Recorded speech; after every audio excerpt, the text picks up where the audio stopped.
പെട്രോളിനും ഡീസലിനും വില വർധന ഈ ആളുകൾ ഇങ്ങനെ ഇന്നലെ പോലും അടിയന്തര ഞാൻ ചോദിക്കുന്ന ഇതേ ആളുകളാണ് മറ്റു രാജ്യങ്ങളിലുള്ളത്.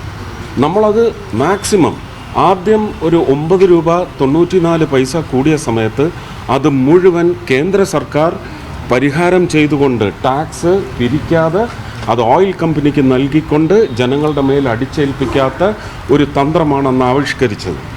അത് ജനങ്ങൾക്ക് ഗുണം ചെയ്തില്ല. പക്ഷേ ഈ യുദ്ധം എന്ന് പറയുന്നത് നമ്മളൊരു 7 പടക്കം എറിഞ്ഞതിൻ്റെ പേരിലല്ല. ഇത് ലോകത്തെ വിവിധ പ്രദേശങ്ങൾ ഇത് അനുഭവിച്ചു കൊണ്ടിരിക്കുകയാണ്. നമ്മൾ 47 രാജ്യങ്ങളിൽ നിന്നാണ് ഇറക്കുമതി ചെയ്യുന്നത്.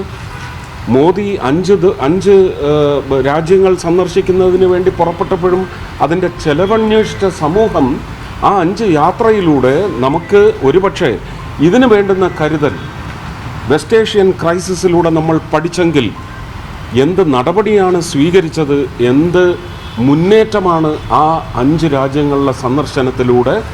മെമ്മോറാൻഡം ഓഫ് അണ്ടർസ്റ്റാൻഡിംഗ് അല്ല, എഗ്രിമെൻ്റാണ് ഒപ്പിട്ട് വന്നിരിക്കുന്നത്.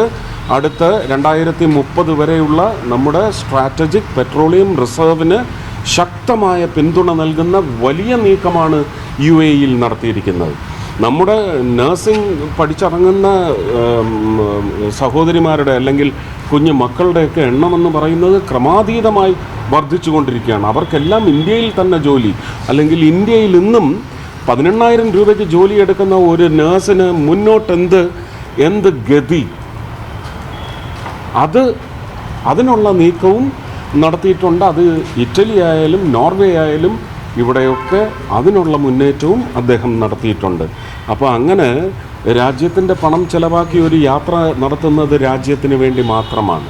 നിങ്ങൾ അദ്ദേഹത്തിൻ്റെ യാത്രയിൽ എവിടെങ്കിലും ബാങ്കിൽ പണം ഡെപ്പോസിറ്റ് ചെയ്യാനും അവിടുന്ന് പണം സമാഹരിച്ച് കൊണ്ടുവരാനും എന്തെങ്കിലും നീക്കം നടന്നിട്ടുണ്ടോ എന്ന് നിങ്ങൾ അന്വേഷിച്ച് അതിൻ്റെ സത്യം കണ്ടെത്തിയാൽ ആ സത്യം നാട്ടുകാരെ അറിയിക്കൂ. അതല്ലേ വേണ്ടത്.